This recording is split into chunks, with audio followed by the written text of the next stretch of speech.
ሰላምና ጤና በያላችሁበት ይድረሳችሁ ውድን የተከበራችሁ ቤተሰቦቻችን እንደምን አላችሁልን? ከሁለተኛው የዩቲዩብ ቻናላችን አዲስ ስፖርት ልዩ የተለያዩ ስፖርታዊ ጉዳዮችን ልናካፍላችሁ እነሆ በአመሻሹ የስፖርት የመረጃ ሰዓታችን ዳግም ተገናኘን። ስለምታደምጡን ቆይታችሁን ከኛ ጋርም ስለምታደርጉ እጅጉን ከልብ አድርገን እናመሰግናለን። በዛሬ ፕሮግራማችን የተለያዩ ርዕሰ ጉዳዮችን ወደ እናንተ የምናደርስ ይሆናል። በተለይ ከዝውውር ጉዳዮች ጋር በተያያዘም ሰፊ ዘገባዎች አሁንም እየወጡ ይገኛሉ። እነሱን መረጃዎች ነው ወደ እናንተ የምናደርሰው። ትልልቆቹን የአውሮፓ ክለቦች ማንቸስተር ዩናይትድ፣ አርሰናል፣ ቸልሲ፣ ሊቨርፑል፣ ማንቸስተር ሲቲ እና ሌሎችም የአውሮፓ ታላላቅ ክለቦችን የተመለከቱ በርከት ያሉ የዝውውር ጉዳዮች እየተነሱ ይገኛሉ። እነሱን መረጃዎች ወደ እናንተ እያደረሰን ቆይታን እናደርጋለን። ፏር ባህሩ ፕሮግራሙን እየመራው ከእናንተ ጋር ቆይታን አደርጋለሁ። ቪዲዮአችንን ላይክ ቻናላችንንም ሰብስክራይብ እያደረጋችሁ ከኛ ጋር አብራችሁ እንድትቆዩ ነው በአክብሮት የምጋብዘው። ከመሸጋገሪያ በኋላ ተመልሰን እንመጣለን። አብራችሁ ይቆዩ።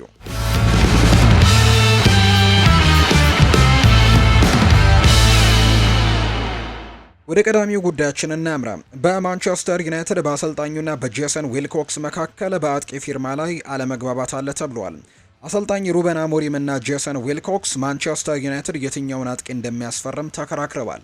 እናም ከአሰልጣኙ ይልቅ ቴክኒካል ዳይሬክተሩ የሚፈልጉትን አጥቂ የሚያመጡ ይመስላሉ። ማንቸስተር ዩናይትድ አዲስ አጥቂ ማስፈረም ግዴታ ውስጥ ገብተዋል። ራስመስ ሆይሉንድ እና ጆሹዋ ዘርክዚ ሁለቱም እንግዲህ በዚህ ሲዝን የቡድኑ ዋና አጥቂ እንደሆኑ አረጋግጠዋል። ሆይላንድ በኦልድ ትራፎርድ ጥሩ ያልሆነ ሁለተኛ የውድድር ዘመንን ያሳለፈ ሲሆን ጆሹዋ ዘርክዚ ግን ከአጥቂ ጀርባ ባለው ሁለት የ10 ቁጥር ሚናዎች ላይ የበለጠ ምቾት ያለው ተጫዋች እንደሆነ ተመልክተናል። ማንቸስተር ዩናይትድ የዩሮፓ ሊግ ዋንጫን እንግዲህ ቢያጡም ጥሩ የዝውውር መስኮትን ግን ሊያሳልፉ እንደሚችሉ ይነገራል። በዚህ ክረምት ያሳልፋለም ተብሎ ይታሰባል። በእርግጥም ቶትንሃምን በቢልባኦ ማሸነፍ እንዳልቻሉ የሚታወስ ጉዳይ ነው። ያ እንግዲህ የተወሰነ መቀዛቀዞችን ሊያሳልፍባቸው ቢችልም አንዳንድ ተጫዋቾች ከአውሮፓ ቻምፒየንስ ሊግ ጋር በተያያዘ ዝውውሮቹን ስለሚያደርጉ ያን ነገር በትንሹም ቢሆን ጉዳት ቢኖረውም፣ ነገር ግን ማንቸስተር ዩናይትድ ትልቅ ክለብ ነውና ይህንን ተጫዋቾችን የፈለገውን ለማስፈረም ሙከራዎችን ያደርጋሉ ተብሎ ነው የሚታሰበው። ጋዜጠኛ ግሬም ቤሊ መረጃ መሰረት በሩበን አሞሪም እና በጄሰን ዊልኮክስ መካከል አለመግባባት አለ። እንግዲህ ቤሊ ለዩናይትድ ኢንፎክስ መረጃውን ሲያጋራ ማንቸስተር ዩናይትድ በአዲስ አጥቂ እቅዳቸው ላይ መለየት አለ። ሊያም ዴላፕ የእግር ኳስ ዲፓርትመንታቸው ዋነኛ ኢላማዎች ሆነው መጥተዋል። ቴክኒካል ዳይሬክተሩ ጄሰን ዊልኮክስም የኢፕስዊች ታውኑን አጥቂ ለክለቡ ምርጡ አማራጭ ነው ሲል ያምነዋል። ነገር ግን ሩበን አሞሪም እና የአሰልጣኝ ቡድኑ ዝግጁ የሆነ 9 ቁጥር ማምጣት ለቡድኑ የተሻለ መንገድ እንደሚሆን ያምናሉ። ሩበን አሞሪም እንደ ቪክተር ዮከርሽ ወይም ቪክተር ኦስሜን ያሉ ፈጣን ተጽዕኖን ለመፍጠር ዋስትና ያለው ተጫዋችም ማስፈረምን እንደሚመርጥ ነው የሚታመነው። ቪክተር ዮከርሽ 65 ሚሊዮን ዩሮ ሊፈርም ይችላል። ቪክተር ኦስሜን በ75 ሚሊዮን ዩሮ ለመልቀቅ አረንጓዴ መብራት ሰጥቷል። ዴላፕ በበኩሉ ከኢፕስዊች ታውን በጣም መጠነኛ በሆነ በ30 ሚሊዮን ፓውንድ ዋጋ መልቀቅ ይችላል። ዴላፕ 12 የሊግ ግቦችን በማስቆጠር በፖርትማን ሮድ የውድድር ዘመኑን አሳልፏል። ሆኖም ግን ቪክተር ዮከርሽ ይሄ የስፖርቲንግ ሊዝበኑ እንግዲህ ተጫዋች የፕሪሚየር ሊጋ ዋንጫን ለሁለተኛ ተከታታይ ጊዜ እንዲያሸንፉ በማድረግ 39 ጎሎችን በውድድሩ አስቆጥሯል። ኦስሜን በበኩሉ በውሰት ክለቡ እንግዲህ ጋላታሳራይ የከፍተኛ ሊግ ዋንጫን እንዲያገኙ ማድረግ ሲችል በቱርክ ሱፐር ሊግም 25 ጎሎችን ማስቆጠር የቻለ ተጫዋች እንደሆነ መረጃዎቹ ያሳያሉ። ሉዊስ ኤንሪኬ ፓሪስ ሳን ዠርሜን ከኤምባፔ ጋርም እውነተኛ ቡድን ነበር ሲሉ ገልጸውታል። ሉዊስ ኤንሪኬ ባለፈው የውድድር ዘመን ኬሊያን ኤምባፔን በቡድናቸው እያለም ፓሪስ ሳን ዠርሜን እንዲሁ እውነተኛ ቡድን እንደነበር ነው የሚናገሩት። ፓሪስ ሳን ዠርሜን ወደ ቻምፒየንስ ሊግ የፍጻሜ ጨዋታ አልፏል። ኢንተርን በዋንጫ ጨዋታም የሚገጥሙ ሲሆን የፍሬንች ሊግ ዋንን ቀድመው አሸንፈዋል። ቅዳሜ ደግሞ የኮፕ ዴ እንግዲህ ዋንጫን ሬምስንም እንዲሁ ገጥመው ማሸነፋቸውን የምናስታውሰው ነው። ፓሪሲያኖቹ ካለፉት የውድድር ዘመን የተሻለ በዚህ የውድድር ዘመን ጥሩ ሆነው ይታያሉ። ይህም ብዙዎች ኤምባፔ ከሪያል ማድሪድ መቀላቀሉ ወይም ደግሞ ከፓሪስ ሰን ዠርሜን መውጣቱ ምክንያት እንደሆነ ይናገራሉ። ይሁን እንጂ በነበራቸው ጋዜጣዊ መግለጫ ላይ ሉዊስ ኤንሪኬም ጉዳዩ ይህ እንዳልሆነ ይናገራሉ። ባለፈው ዓመትም እውነተኛ ቡድን ነበረን፣ ቡድኑን እናሻሽላለን ብለን ነበር። ባለፈው ክረምት ወጣት ተጫዋቾች ደርሰዋል። በዚህ ዓመትም ቁጥሩ ቡድኑ የተሻለ እንደሆነ ያሳያል። እኛ እንግዲህ ባለፈው ዓመት ያለ ጥርጥር ምርጥ ቡድን ነበረን። በቻምፒየንስ ሊግ የግማሽ ፍጻሜ ጨዋታ ላይ መጫወታችንን አትርሱ። ሉዊስ ኤንሪኬ ሲናገሩ ካለፈው የውድድር ዘመን የበለጠ ጎሎችን አስቆጥረናል። ብዙ ተጫዋቾች አሲስት አድርገዋል። ቁጥራችን ልዩ ነው። ይህንን ለማሳካት ተጫዋቾቻችን ኳሱን በተሻለ ቦታ ላይ ለሚገኙ ሰውም እየሰጡ ነበር። በዚህም ተጫዋቾች ጎል አስቆጥረዋል ወይም አሲስት አድርገዋል። በአንድ ተጫዋች ላይ ብቻ ጥገኛ ለመሆኔም በጣም ደስተኛ ነኝ ሲልም ነው የተናገረው። ኦስማን ዴምቤሌ በሁሉም ውድድሮች በ44 ጨዋታዎች ላይ በቀጥታ የተሳተፈ ሲሆን በዚህ የውድድር ዘመን ኤምባፔ በሌለበት ትልቅ ደረጃ ላይ ደርሷል። ፓሪስ ሰን ዠርሜን በዝግታ የጀመረውን የአውሮፓ የቻምፒየንስ ሊግ ዓመትም ጠቁመው ሉዊስ ኤንሪኬ ቡድናቸው በቀላሉ ውጤታማ እየሆነ መጥቷል ሲሉም ይናገራሉ። በቻምፒየንስ ሊግ በጣም ከፍተኛ ደረጃ ላይ ያሉ ጨዋታዎችን አድርገን ነበር። እንደ አትሌቲኮ ማድሪድ እና ሊቨርፑል አሸንፈናል። ለውጡ ከውጤታማነት አንጻር ያለው እውነታን ያሳያል። አንዳንድ ተጫዋቾች በሳጥን ውስጥም የተሻሉ ነበሩ። አሁን ላይ ወደ አውሮፓ ምርጥ ቡድንነት እየሄድን ነው ሲሉም ጭምር ነው የተናገሩት። አትሌቲኮ ማድሪድ ተከላካይ ለማስፈረም ከባርሴሎናና ከሪያል ማድሪድ ጋር ለመፎካከር ዝግጁ ነው።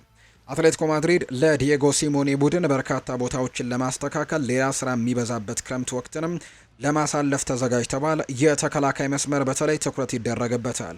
ሲሞኔ በአሁኑ ጊዜም ዣቪ ጋላን እንዲሁ ደግሞ ሬናልዶ ማንዳቫን የግራ ተከላካይ አማራጮች ናቸው። ነገር ግን ሁለቱም በዚህ የውድድር ዘመን በዘላቂነት ማስደነቅ ግን አልቻሉም። በመሆኑም በክረምት የተጫዋቾች የዝውውር መስኮት የዚህን ቦታ ችግር ለመቅረፍ ቦታው ተለይቷል። በዚህ ምክንያትም ኢላማዎችን ማዘጋጀት ጀምረዋል። ሚጌል ጉቴሬስ፣ አልቫሮ ካሬራስ ሁለቱም እንግዲህ ከአትሌቲኮ ጋር ተገናኝተዋል። ነገር ግን በካንዴናሴር በወጣ መረጃ መሰረት በቅርብ ሳምንታት ውስጥ አዲስ ስም በዝውውር ዝርዝር ውስጥም ተካቷል ብሏል። በአትሌቲኮ ማድሪድ ፍላጎት ውስጥ ያለው ተጫዋች የባየር ሌቨርኩዘኑ አሊሃንድሮ ግሪማልዶ ነው። ተጫዋቹ በባየር ሌቨርኩዘን ጥሩ የውድድር ዘመንን አሳልፏል። አሁን ላይ ግን ወደ ሌላ ፈተና የሚሸጋገርበት ጊዜ ሊሆን ይችላል ተብሏል። በተለይም ሻቪ አሎንዞ ቀድሞውኑ የቡንደስሊጋውን ቡድን ለቋል። አትሌቲኮ ማድሪዶች ተጫዋቹ ያለበትን ሁኔታ እያጠኑ እንደሆነ የተነገረ ሲሆን በሪፖርቱ መሰረትም የተጫዋቹን ፊርማ ለማግኘት ከ30 ሚሊዮን ዩሮ በላይ እንደሚያስወጣቸው ነው የተተነበየው። ግሪማልዶ በቅርቡ ወደ ስፔን ለመመለስ ዝግጁ እንደሚሆን አምኗል። ይህም እንግዲህ ለአትሌቲኮ ማድሪድ ተስፋ የሚሰጥ ጉዳይ ነው። ሆኖም ግን የ29 ዓመቱ ተጫዋች ከሪያል ማድሪድ እና ባርሴሎና ፍላጎት እንደ ሳበ ይነገራል። ይህም ደግሞ ለሎስ ኮልቼኔሮቹ ነገሮችን የበለጠ አስቸጋሪ አድርገዋል። ነገር ግን ዝውውሩን ለመጨረስ አሁንም እየሞከሩ እንዳሉ መረጃዎች በስፋት ነው የሚያሳዩት። አትሌቲኮ ማድሪዶች ለክሪስቲያን ሮሜሮ እና አሌክስ ባይናም ትልቅ ገንዘብ የሚያስወጣቸው ስምምነቶችን ለመጨረስ እየሰሩ ሲሆን፣ ይሁን እንጂ ገንዘቦችን ከሽያጭ ሊሰበስቡ ይፈልጋሉ። እንደ አንሄል ኮሪያ፣ ሳሙኤል ሊኖ እንዲሁ ደግሞ ሮድሪጎ ሪኬልሜ በክረምቱ የዝውውር መስኮትም ወደ ዋንዳ ሜትሮፖሊታኖ ለቀው እንደሚወጡ የሚነገሩላቸው ተጫዋቾች ናቸው። ቸልሲ ለፓልሜራሱ ተከላካይ ጥያቄ ሊያቀርብ ነው። ቸልሲዎች በክረምቱ የተጫዋቾች የዝውውር መስኮት የፓልሜራሱን ተከላካይ አጉስቲን ጊያን ለማስፈረም ተዘጋጅተዋል። ከቦሊቪፕ ብራዚል በወጣ ዘገባ መሰረትም ቸልሲዎች ለ21 ዓመቱ የቀይ መስመር ተከላካይ ጥያቄ ለማቅረብ እየፈለጉ ነው። ተጫዋቹን በቀላሉ ማግኘት ከባድ ቢሆንም አሁንም ግን ሰማያዊዎቹ ፍላጎት እያሳዩ እንዳለ መረጃዎች ያሳያሉ። ይሁን እንጂ የብራዚል ቡድን ወጣቱን ለመልቀቅ እንደማይፈልግ ተነግሯል። ሆኖም ግን ለመጪዎቹ ሳምንታት በዝውውሩ ላይ ለሚደረገው ድርድርም ረጅም ጊዜ እንደሚወስድም ተነግሯል። በአሁኑ ሰዓት ፓልሜራስ በሊጉ የበላይ ናቸው። ተጫዋቹ ከክለቡ ጋርም እስከ ዲሴምበር 2029 ድረስም ኮንትራት እንዳለው ነው በርካቶች እያነሱ የሚገኙት። በዚህ ዓመት ጊያን በሁሉም ውድድሮች 21 ጎሎችን አድርጎ እስካሁን የግብ ዕድሎችን አላስመዘገበም። ቸልሲዎች በሪስ ጄምስ በአካል ብቃት ስጋት ምክንያት የቀይ መስመር ተከላካይ ለማስፈረም ፍላጎት ያላቸው ይመስላል። በዚህ አካባቢ ያለው ሌላ አማራጭ ማሎ ጉስቶ ነው። እሱም ለእንግሊዛዊ ሁለተኛ ምርጫ ተደርጎ ነው የሚታየው። በአጉስቲን ጊያን ላይ ትክክለኛ ፍላጎት ቢኖርም መደበኛ ደቂቃዎችን እንደሚያገኝ ግን ዋስትናዎች የራቁ ናቸው። ጄምስ የመጀመሪያ ምርጫው እንደሚሆን ጥርጥር የለውም። በአሁኑ ጊዜም ለቻምፒየንስ ሊግ ቦታ የታጩት ቸልሲዎች በቀጣይ ዓመትም እንግዲህ በዚህ ቦታ ላይ ጄምስን ዋና ሰው እንደሚያደርጉት ይጠበቃሉ። ቻምፒየንስ ሊግን መግባታቸውን አረጋግጠዋል። ቸልሲ የቻምፒየንስ ሊግ የደረጃ ሰንጠረዥን እንግዲህ 4ኛ ደረጃ ቦታን በማጠናቀቅ ነው ወደ ቻምፒየንስ ሊግ መግባታቸውን እንዲሁም ያረጋገጡት። ኖቲንግሃም ፎረስትን አሸንፈው መግባታቸው የሚታወስ ነው። አርሰናል ሁለት የፊት መስመር ተጫዋቾችን እየተመለከተ ነው። የአርሰናሉ አለቃ ሚኬል አርቴታ የባርሴሎናውን ኮከብ ፌራን ቶሬስን የማስፈረም ፍላጎት እንዳላቸው ተነግሯል። ይህ በእንዲህ እንዳለ የክለቡ አስተዳደር የኒውካስል ዩናይትዱን ተጫዋች አንቶኒ ጎርደንን ማስፈረም ይፈልጋሉ። ነገር ግን የጎርደን ዝውውር ከባድ እንደሚሆን ነው የሚታመነው። ፌራን ቶሬስ በሁሉም ውድድሮች 45 ጨዋታዎችን አድርገው 19 ግቦችን 7 አሲስቶችንም ለማበርከት በባርሴሎና ትልቅ አስተዋጽኦን ማድረግ ችሏል። ስፔናዊው በተለይም ሮበርት ሌቫንዶስኪ በውድድር ዘመኑ አጋማሽ ላይ ባጋጠመው ጉዳት ምክንያት ከሜዳ ሲርቅ ለባርሴሎና ጥሉ ግልጋሎትንም ሰጥቷል። የቲቢአር ፉትቦል ጋዜጠኛ ግሬም ቤሊ እንዳለው ከሆነ ሚኬል አርቴታ የባርሴሎናውን ኮከብ የፌራን ቶሬስን አገልግሎት በአርሰናል ማግኘት ይፈልጋሉ። ቀደም ሲል አርቴታ በማንቸስተር ሲቲ በምክትል አሰልጣኝነት በነበረበት ወቅትም አጥቂውን አሰልጥኖት እንደነበር ነው የሚታወሰው። ቤሊ ሲናገር በመጀመሪያ ከፌራን ቶሬስ ሁኔታ ጋር ያለው ነገር ሚኬል አርቴታ ቶሬስን በሲቲ ከነበረበት ጊዜ ጀምሮ ይወደዋል። ሲቲ እንዴት ከፍተኛ ደረጃ እንደተሰጠውም ያውቃል። አርቴታ ቶሬስን ለአርሰናል ምን እንደሚያመጣ ያውቃል። ነገር ግን እሱ የሚወደው ብቸኛው አሰልጣኝ አይደለም። አስተን ቪላ ፌራን ቶሬስን እንደሚፈልጉ ነው የሚነገረው። ሆኖም ግን ፌራን ቶሬስ የካታላኑን ቡድን ለመልቀቅ ፍላጎት እንደሌለው ሰምቻለሁ። የኔ መረጃ ቶሬስ አሁንም ባርሴሎናን የመልቀቅ ፍላጎት እንደሌለው ነው። ሃንስ ፍሊክ በዚህ የውድድር ዘመን በጥቂቱ ተጠቅሞበታል። ባለፈው ዓመትም መጫወት ባይችልም በዚህ ዓመት ግን ሁኔታውን ደስተኛ ነው። ባርሴሎና መልቀቅ አልፈለገም። አሁን ላይ 25 ዓመቱ ነው። አሁንም በስፔን ቡድን ውስጥም እየተጫወተ ነው። ስለሆነም ደግሞ መልቀቅ አይፈልግም የሚል መረጃ ነው እየወጣ የሚገኘው። እንዲሁም የአርሰናል አስተዳደር አንቶኒ ጎርደን ይበልጥ ተስማሚ ፈራሚ አድርጎ ይመለከተዋል። ጎርደን በ80 ሚሊዮን ፓውንድ ሊገኝ ይችላል። በዚህ ክረምትም የፊት ተጫዋቹም እንግዲህ ማስፈረም ቅድሚያ የሚሰጠው ይሆናል። ጎርደን ከፌራን ቶሬስ ቀድሞ የመፈለግ አቅም አለው። ምንም እንኳን የአርቴታ ምርጫ ከስፔናዊው ጋር ቢሆንም፣ ስለሆነም በቀጣይ ሳምንታት አርሰናል በሁለቱ ተጫዋቾች ላይ ይሰራል ተብሎ ነው የሚጠበቀው። ሉዊስ ዲያስ ወደ ባርሴሎና እንዳይሄድ ይፈልጋል። የባርሴሎና ተጫዋቾች በክረምቱ የዝውውር መስኮት ከሆኑት መካከል አንደኛው የሆነው የሊቨርፑል አጥቂ ሉዊስ ዲያስ ትኩረትን ስቧል። እንዲያስፈርሙ ለክለቡ ሰዎችም እንዳያስፈርሙ ለክለቡ ሰዎች ነግሯቸዋል ተብሏል። ኮሎምቢያዊው ከፖርቶ ከመጣ በኋላ በአንፊልድ ራሱን በትልቅ ደረጃ በማሳየት ቆይቷል። በዚህ ክረምትም ከመልቀቅ ጋር በተደጋጋሚ እየተያዘ ነው። የ28 ዓመቱ ሉዊስ ዲያዝ በሁሉም ውድድሮች ለሊቨርፑል ባደረጋቸው 147 ጨዋታዎች 41 ጎሎችንና 23 ለጎል የሆኑ ኳሶችን ደግሞ አሲስት በማድረግና የፕሪሚየር ሊግ ሻምፒየን በመሆንም ጥሩ ስኬታማ ጊዜን አሳልፏል። አጥቂው በቀያዮቹ ስኬታማ የሊግ ዓመት ላይም በ35 ጨዋታዎች 13 ግቦችንና 3 ለጎል የሆኑ ኳሶችን አመቻችቶ አቀብሏል። ዲያዝ እስከ 2028 ድረስ በአንፊልድ እንግዲህ ኮንትራት አለው። ነገር ግን ብሉ ግራናዎቹ አጥቂውን በክረምቱ ብዙ ጊዜ እንግዲህ ሲያያይዙትም ነበር። ሆኖም ግን ከቡድኑ ታሪክ ጋር እንዲሁ በወጣ ዘገባ መሰረት የክለቡ ተጫዋቾች በኮሎምቢያዊ መምጣት ላይ የተከፋፈሉ ናቸው።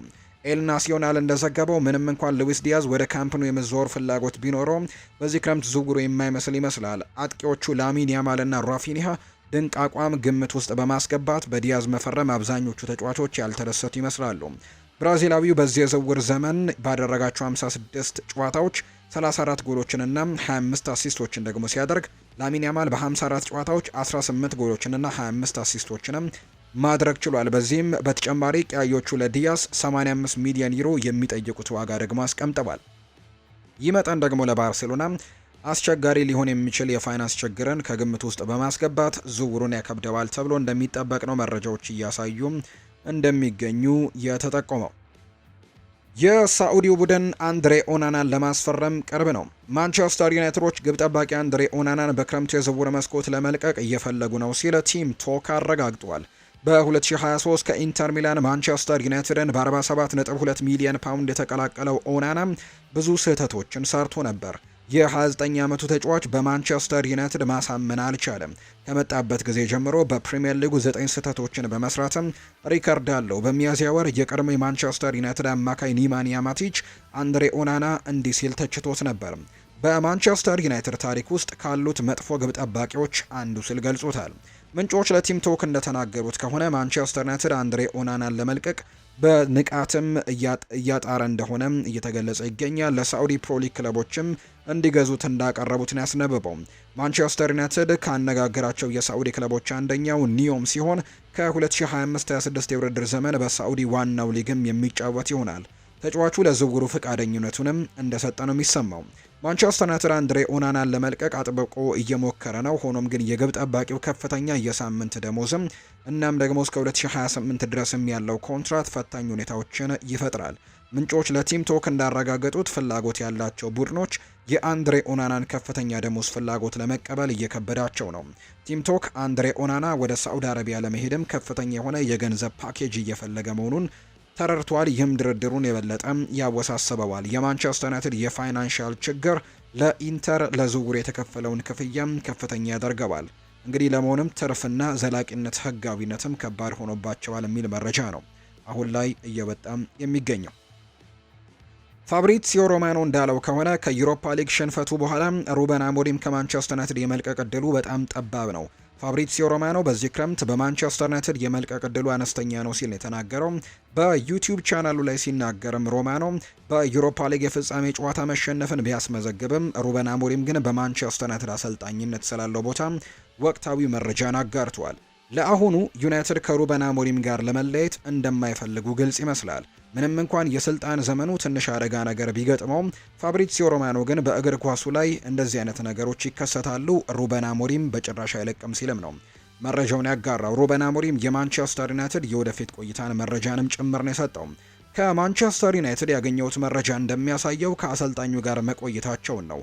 አሰልጣኙን ይደግፉታል። ሩበን አሞሪም ለስራውም ትክክለኛው ሰው እንደሆነም ያምናሉ። ስለዚህም የማንቸስተር ዩናይትድ ፍላጎት ከሩበን አሞሪም ጋር መቀጠል ብቻ ነው። ስለዚህም ሙሉ በሙሉ በተለየ ነገር ካልተፈጠረ በስተቀር የሩበን አሞሪም መልቀቅ አይታሰብም። ነገር ግን የክለቡ ግልጽ ሀሳብ ከሩበን አሞሪም ጋር መቀጠልና ሩበን አሞሪምን መደገፍ ነው። ማንቸስተር ዩናይትዶች ከዚህ አሰልጣኝ ጋር መቆየትን ይፈልጋሉ። ብዙ ወሬዎችን ብንሰማም ይህ አሰልጣኝ ግን በማንቸስተር ዩናይትድ መቆየቱ አስተማማኝ ነው ብሏል። በሩበን አሞሪም ስር ለዩናይትድ ነገሮች ምን ያክል መጥፎ እንደነበሩ የሚታወቅ ነው። ክለቡ ከ1974 ከወረደ በኋላ በአንድ የውድድር ዘመን ብዙ ሽንፈቶችን ዘንድሮ አስተናግዷል።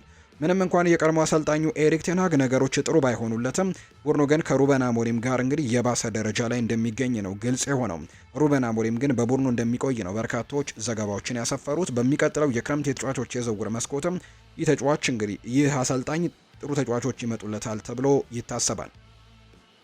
ባየር ሚኒክ፣ ሊቨርፑል እና አርሰናል ከአትሌቲኮ ማድሪድ ኮከብ ተወካዮች ጋር ተገናኝተዋል። የአትሌቲኮ ማድሪዱ ፕሬዝዳንት ኤንሪኬ ሴሬዞ በዚህ ሳምንት መጀመሪያ ላይ ኮከብ አጥቂያቸው ሁሊያን አልቫሬዝን የትም እንደማይሄድ እርግጠኞች ነበሩ። ነገር ግን ዘገባዎች እንደሚያሳዩት ከሆነ ተወካዮቹ የተለየ ሀሳብ አላቸው። ሁሊያን አልቫሬዝ ባለፈው ክረምት ሎስ ሮሂ ብላንኮቹን 75 ሚሊዮን ዩሮ ከማንቸስተር ሲቲ መቀላቀሉ ይታወሳል። የዓለም ዋንጫ አሸናፊው በዚህ ውድድር ዘመን በአትሌቲኮ ማድሪድ ምርጡ ተጫዋች ነበር ሊባል የሚችል ሲሆን 29 ግቦችን አስቆጥሮ 6 ደግሞ ለጎል የሆኑ ኳሶችን አመቻችቶ አቀብሏል በ53 ጨዋታዎች። በዚህ ሳምንት መጀመሪያ ላይም ባርሴሎና በ2026 ክረምት ለሁሊያን አልቫሬዝ ዝውውር ጥያቄ ካሁኑ ለማቅረብ እያሰበ እንደሆነ ሪፖርቶችን ሰምተን ነበር። የሁሊያን አልቫሬዝ ተወካዮች ከባየር ሚኒክ፣ አርሰናል እና ሊቨርፑል ጋርም ለመነጋገር ቀጠሮ ይዘዋል። ሴሬዞ ሀሳባቸውን ውድቅ ለማድረግም ይፈልጋሉ። አትሌቲኮ ማድሪዶች ተጫዋቹን የመልቀቅ እድሉ አነስተኛ ነው ተብሎ ይነሳል። ይሁንና ግን ኤል ቼሬንጊቶ እንደዘገበው ከሆነ የሁሊያን አልቫሬዝ ወኪሎች ከባየር ሚኒክ፣ ከአርሰናል እና ከሊቨርፑል ጋር ስለ ወቅታዊ ሁኔታ ለመወያየትም በሚቀጥለው ሳምንት ሊገናኙ እንደሆነም ሰምተናል። ሁሊያን አልቫሬዝ ወደ ተባሉት ቡድኖች እንዲሄድም ጥያቄ እንደሚቀርብለትና ከዋንዳ ሜትሮፖሊታኖም እንዲወጣ የሚፈትነው ጥያቄ ከመጣ ከስፔን ዋና ከተማ ቡድን ሊወጣ እንደሚችል ይጠቁማሉ። በመሆኑም አትሌቲኮ ማድሪድ እንግዲህ ሁሊያን አልቫሬዝን የመሸጥ እድሉ ሰፊ ይሆናል ተብሎም ነው የሚታሰበው። ሮሂ ብላንኮቹ ሁሊያን አልቫሬዝን ለመልቀቅ ፍቃደኛ አይመስሉም። ከሱ እንግዲህ ከከፈሉት በላይ የሆነ ዋጋን ሊጠይቁ የሚችሉ ይሆናል። ከዛ ዋጋ በላይ ግን ለመክፈል ፍቃደኛ የሚሆኑት የተወሰኑ ክለቦች አሉ። ነገር ግን ሁሊያን አልቫሬዝን ከሸጡ የአትሌቲኮ ደጋፊዎች ምላሽ አደገኛ ይሆናል ተብሎም ነው የሚታሰበው። ቶትንሃም አርሰናልን በማሸነፍ 60 ሚሊዮን ፓውንድ በማውጣት አጥቂውን ሊያስፈርም ነው። ቶትንሃም እንግዲህ ከማንቸስተር ዩናይትድ ጋር ባደረገው የዩሮፓ ሊግ ጨዋታ ማሸነፉን ተከትሎ የቀጣይ የውድድር ዓመት የአውሮፓ ቻምፒየንስ ሊግ እድልን ማግኘታቸው ይታወሳል። በክረምት ቶትንሃሞች የአርቢ ላይፕዚጉን ቤንጃሚን ሼስኮን ለማስፈረም እየመሩ ነው ሲል የስፔኑ ጋዜጣም ፌጂያስ ዘግቧል። ቤንጃሚን ሼስኮ የረጅም ጊዜ የአርሰናል ኢላማ ሆኖ ቆይቷል። ወጣቱ ስሎቬኒያዊ ኢንተርናሽናል በዚህ ክረምት የሚለቅበት እድልም ያለ ሲሆን እሱን ማስፈረም የሚፈልግ ቡድን ወደ 60 ሚሊዮን ፓውንድም ሊጠየቅ እንደሚችል ነው የሚነገረው። ቤንጃሚን ሼስኮ በአሁኑ ሰዓት በአርሰናል ፍላጎት ላይ ያለ ቢሆንም ወደ ቶትንሃም ሆትስፐርስ ለመቀላቀልም እድሎች እንደሚኖሩት መገመቱ ቀላል ነው። ነገር ግን የዩሮፓ ሊግ ዋንጫን ማሸነፋቸውና ቻምፒየንስ ሊግ መብቃታቸው ደግሞ ተጫዋቹን ለማስፈረም ትልቅ እጩ እንዲሆኑም አድርጓቸዋል። ቶትንሃም ሆትስፐርሶች አሁን ላይ የሃሪኬን ምትክን እየፈለጉ ሲሆን ስፐርሶች በተደጋጋሚ ለዋንጫ ተፎካካሪ ለመሆንና በመደበኛነትም በቶፕ 4 ውስጥ ለመቆየት የሃሪኬን አይነት ግብ አስቆጣሪ ይፈልጋሉ። በቶትናም ሃሪኬንን ማጣት በጣም ትልቅ ጉዳት ነበር። ይህም ደግሞ ብዙም አያስገርምም። በመጨረሻ እሱን መተካት ከቻሉ ምናልባትም ያጋጠማቸውን ድክመቶችም ሊለውጡ ይችላሉ ተብሎ ነው የሚታሰበው።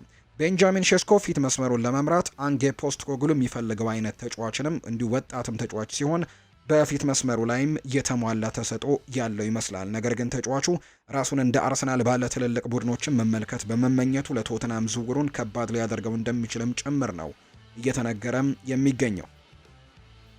ሊቨርፑል ቅድሚያ የሚሰጠው ዝውውር ላይ እንግዲህ አንድ ነው ሲልም ነው ዳቪድ ኦርነስቲን የተናገረው። በሊቨርፑል የጀረሚ ፍሪምፖንግ በቅርቡ መፈረም በይፋ ከተረጋገጠ በኋላ የሪቻርድ ሂውስ ትኩረት በቅርቡ ወደ ሌላኛው የመስመር ተከላካይ ያዞራል ተብሎ ይጠበቃል። ሊቨርፑሎች ከሚሎስ ኪርኬዝ ጋርም ያለው ግንኙነት ለተወሰነ ጊዜ ቆይቷል። ፋብሪሲዮ ሮማኖ በዚህ ሳምንት መጀመሪያ ላይ የፕሪሚየር ሊጉ ሻምፒዮናዎች የቦርንመዙን የግራ መስመር ተከላካይ ውድድሩን እየመሩ እንደሆነና ከወኪሉ ጋርም በጣም አዎንታዊ ግንኙነት እንዳላቸው ጭምር ነው የተናገረው። ዳቪድ ኦርነስቲን ሚሎስ ኪርኬዝ ለሊቨርፑል ቅድሚያ ይሰጠዋል ሲል ዛሬ ከሰዓት ላይ ባወጣው መረጃ ላይ አስፍሯል። በዛ አትሌቲክስ በቀረበ ጥያቄና መልስ ፕሮግራም ላይም እንዲህ ሲል ነው የተናገረው። የሃንጋሪው ኢንተርናሽናል ለማዘዋወርም ሊቨርፑሎች ከስምምነት ላይ የደረሱ ይመስላል ሲልም ጭምር ነው የተናገረው። ጋዜጠኛው ሲቀጥል ሚሎስ ኪርኬዝ ሊቨርፑል ቅድሚያ ሊሰጠው የሚገባ ዋነኛ ኢላማቸው ነው፣ ነገር ግን ሌሎች አማራጮች ይኖራቸዋል። እንደ ሪያል ማድሪድ እና ማንቸስተር ሲቲም ያሉ ቡድኖች ተጫዋቹ ላይ ፍላጎት እንደነበራቸው የሚታወስ ነው። ነገር ግን አሁን ላይ ሪያል ማድሪዶች አልቫሮ ፈርናንዴስ ካሬራስን ለማስፈረም እንግዲህ ከጫፍ መድረሳቸውን ተከትሎ ሚሎስ ኪርኬዝን የማስፈረም እድላቸው ጠባብ ነው። እስካሁን በክለብ ደረጃ የላቀ ነገር የለም፣ ነገር ግን የተጫዋቹ ሁኔታ በማንኛውም ጊዜ ሊለወጥ እንደሚችል ግልጽ ነው። ሊቨርፑል ወይም ሌላ ማንኛውም ክለብ ቦርንመዝ የሚፈልገውን አይነት ገንዘብ ለማቅረብ ዝግጁ ከሆኑ ተጫዋቹን ይለቁታል ተብሎ ይጠበቃል። ነገር ግን ይህ ማለት ተጫዋቹ አሁን ላይ ለመልቀቅ በጣም ቅርብ ነው ማለት ግን አይደለም ሲልም ነው የተናገረው። ከቼንድ ኦፍ ሳይድ የወጡ ዘገባዎች እንደሚያሳዩት ከሆነ ሊቨርፑል ለቦርንመዙ ተከላካይ ከ45 ሚሊዮን ዩሮ እስከ 50 ሚሊዮን ዩሮ ለመክፈልም ይፈልጋሉ ተብሏል። ሂውዝ ደግሞ የጀረሚ ፍሪምፖንግን ወደ ሊቨርፑል የሚያደርገውን ዝውውር የጨረሰ ሲሆን ኪርኬዝን ደግሞ ቀጣይ ፈራሚ ሊያደርገውም ይፈልጋል። ዳይሬክተሩ ለፍሎሪያን ቬርትስም ዝውውር ለመጨረስ ከጫፍ እንደደረሱ የሚያሳዩ መረጃዎች ናቸው እየወጡ የሚገኙት። ኖቲንግሃም ፎረስት ሞርጋን ጌብስ ዋይትን ለመተካት የላትሲዮን ኮከብ እየተመለከተ ነው። የላትሲዮ ካፕቴን ማቲያስ ዛካኝ አዲስ እንግዲህ የአጥቂ አማካይ ተጫዋችን ለማግኘትም ስለሚፈልጉ ኖቲንግሃም ፎረስቶች እጩ ዝርዝር ውስጥ መግባቱን የተዘገበው። የፕሪሚየር ሊግ ቡድን ባሳለፉት ልዩ የውድድር ዘመን ምክንያት በመጪው የውድድር ዘመን በአውሮፓ ውድድር ውስጥ መቀላቀላቸውን አረጋግጠዋል። ነገር ግን በመጨረሻው ቀን ባስመዘገቡት ውጤት ከአውሮፓ ቻምፒየንስ ሊግ ውጪ እንደነበሩ የሚታወስ ጉዳይ ነው። በክረምቱ ሊለቁ ከሚችሉ ተጫዋቾች መካከል አንደኛው ሞርጋን ጌብስ ዋይት ነው። ማንቸስተር ሲቲን ለመቀላቀል ቅርብ እንደሆነ እየተነገረ ነው። ተጫዋቹ ወደ ማንቸስተር ሲቲ የሚያደርገው ዝውውር አሁን ላይ የላቀ ደረጃ ላይ ስለደረሰ ሞርጋን ጌብስ ዋይት የመጀመሪያ ክለቡን የሚለቅ ሰው ነው። እንግዲህ ሲቲዝኖቹ እንግሊዛዊውን ኢንተርናሽናል ለማስፈረምም 70 ሚሊዮን ፓውንድ ማውጣት አለባቸው ተብሏል። እንደ ስፖርት ዘገባ ከሆነ የእንግሊዙ ክለብ ዛካኝን የጊብስ ዋይት ምትክም ሊሆን እንደሚችል ለይተውታል። የ9 ዓመቱ ተጫዋች 35 ሚሊዮን ፓውንድ ያክል ኖቲንግሃም ፎረስትን እንደሚያስወጣ ምንጩ ተናግሯል። ዛካግኒ እንግዲህ ባለፈው ክረምትም የላትሲዮ ካፕቴን ሆኖ የተሾመ ሲሆን በ2021 ክረምትም ከመጣ ጀምሮ ለክለቡ ዋና ተጫዋች ሆኖ እየተመለከት ነው እንገኛለን። የጣሊያናዊው ኢንተርናሽናል ከደጋፊውና ከክለቡ ኃላፊዎች ጋርም ጠንካራ ግንኙነት አለው። ነገር ግን ምንጩ እንዳስነበበው ከሆነ በክረምት የዝውውር መስኮት ሁሉም ነገር ሊከሰት ይችላል። ምክንያቱም ላትሲዮ ይህንን ተጫዋች እንግዲህ ሁሉንም ወገኖች የሚያስማማ የገንዘብ ጥያቄን ካገኙ ለመለየትም ሊፈተኑ ይችላሉ። ተጫዋቹ ወደ እንግሊዝ ለመሄድም ዝግጁ እንደሆነ ጭምር እየተገለጸ ነው የሚገኘው። የተወደዳችሁና የተከበራችሁ ቤተሰቦቻችን ለዛሬ ያዝንላችሁ አዳዲስ ስፖርታዊ ጉዳዮቻችን እነዚህን ይመስላሉ። ስላደመጣችሁን ቆይታችሁንም ከኛ ጋር ስላደረጋችሁ እጅጉን ከልብ አድርገን እናመሰግናለን። ፉአድ ባህሩ የዛሬውን ፕሮግራም እየመራው ከእናንተ ጋር ቆይታን አደረግኩኝ። ስታደምጡኝ ስለነበር ከልብ አድርጌ አመሰግናለሁ። በቀጣይ ፕሮግራሞቻችን በድጋሚ ተመልሰን የምንገናኝ ነው የሚሆነው። መልካም ጊዜ፣ መልካም ምሽት እንዲሆንላችሁም በአክብሮት ተመኘው።